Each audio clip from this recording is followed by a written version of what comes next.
বর্ষার সে বাড়িতে আছে জানি আসলে তো এখন আসে নাকি দিন পর আসলে বাড়িতে ওরা আছে আমি খেয়াল জানি। হ্যালো গাইস, আসসালামু আলাইকুম। সবাই কেমন আছেন? আশা করছি সবাই অনেক ভালো আছেন। তো আমরা এর আগের একটা ভিডিওতে শেয়ার করছিলাম বর্ষাদের বাসায়। তো আজকে আমরা চলে যাচ্ছি আবার বর্ষাদের বাসায়। তো বর্ষার আছে নাকি আসেন দেখা কি করতেছে দেখি। দেখি বর্ষার অসুখ তো তাই দেখতে যাচ্ছি আজকে আবার কেমন আছে। বাপরে বাপ, কার মধ্যে থাকে এটা হচ্ছে বর্ষাদের বাড়িতে ঢোকার গেট। মানে এটা বর্ষারে বাড়িলে বর্ষারা মনে করেন এক জায়গায় থাকে যে আদা পথ দেয় এই লোকের আদা পথ দেয় সেজন্য একটা ছোট্ট করে ঘর করে দিছে। সেজন্য এটা গেটটা এরকম করে আটকা দিয়ে ওরা তালা মেরে রাখে, না হলে আদার গাছ চুরি হয়ে যায়। তাই এই যে এটাই হচ্ছে বর্ষাদের বাড়ি, দেখতে পাচ্ছেন চুলের একটা বেড়া। বর্ষা আপু আসে বাড়ি। আজকে কষ্ট দিয়া আর ওই কি করে বুলে ওরে দিয়ে মাছ দিয়ে রাখবো। ওটা ধুমে ধুমে না কি বুলে ওরে হয় দেখা যেতে ধুমে তো গাইস দেখতে পাচ্ছেন এটা হচ্ছে বর্ষাদের চুলার পাশ। দেখতে পাচ্ছেন কি কাদা, এর মধ্যে এরা রান্না করতেছে। কি করে তুমি রান্না করতেছো? এই ভাই রান্ধি গো গরিব বুলে, এই ভাই রান্ধি গরিবের মেয়ে বুলে। এখন কি করবি, পানি উঠে গেছে কি করবি। হয়। তাও একটু জায়গা দিছে বলে আছে মানুষের, তাও তো একটুকু জায়গা আসছিল না মানুষের দিছে। এখন এই জায়গাতে থাকে এই যে ঘরটা কি অবস্থা, আসেন ঘর দেখাই। পানি ভিজে যায়। কিন্তু আগে পানি বাঁধিছিল তো তাই কাদা কাদা হচ্ছে। লাইটটা দাও। এই যে গাইস দেখতে পাচ্ছেন এটা হচ্ছে বর্ষাদের ঘর। বর্ষার বাপ আর বর্ষা থাকে ঘরে। আরে দেখেন কি কাদা ছেটছেটে, অনেক কাদা ছেটছেট করতিস, তার মধ্যে থাকে এরা কি করবো, গরিব মানুষ, অনেক গরিব মানুষ, এখন থাকাই লাগবে।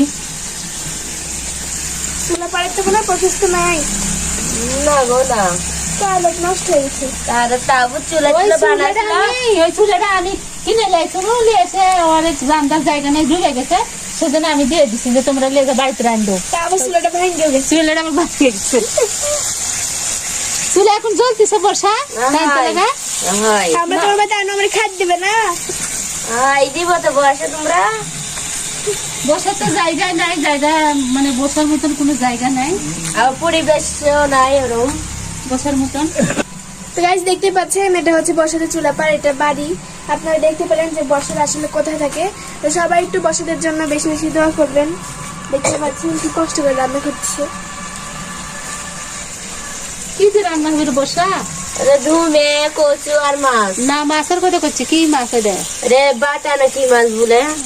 মাছ দিলে ভাইজে দিছ? হয় বাপ বেটি খাওয়া ভালোই হবে। তুমি খাবে নাকি? খাচ্ছ? তুমি খাচ্ছো বসে থেকে। ভাজা মাছ খাইছি আমার নায়ক ভাইজা খায় বসে আছে, আমার কোথায় খাইতে পারি? এইটাই হবে হবে রে, না, তোমরা খাবে না, আমার এক দিবানি। তোমার এক দিব।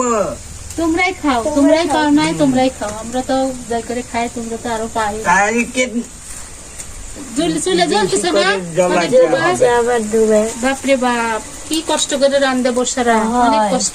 জ্বলতেছে আমার না। তো কি কষ্ট, বিলের মধ্যে বাড়ি, মানে আমার থেকে এরা দ্বিগুণ কষ্ট।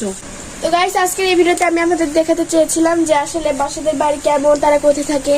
তো আপনারা যদি চান তাহলে বর্ষাদেরকে সহযোগিতা করতে পারেন, ওরা কিন্তু অনেক গরিব। সবাই একটু ওদের সাপোর্ট করবেন, ওদের পাশে থাকবেন। আর আজকের মতো এখানে বিদায় নিচ্ছি। সবাই ভালো থাকবেন, সুস্থ থাকবেন। আল্লাহ আল্লাহ হাফেজ। হাফেজ।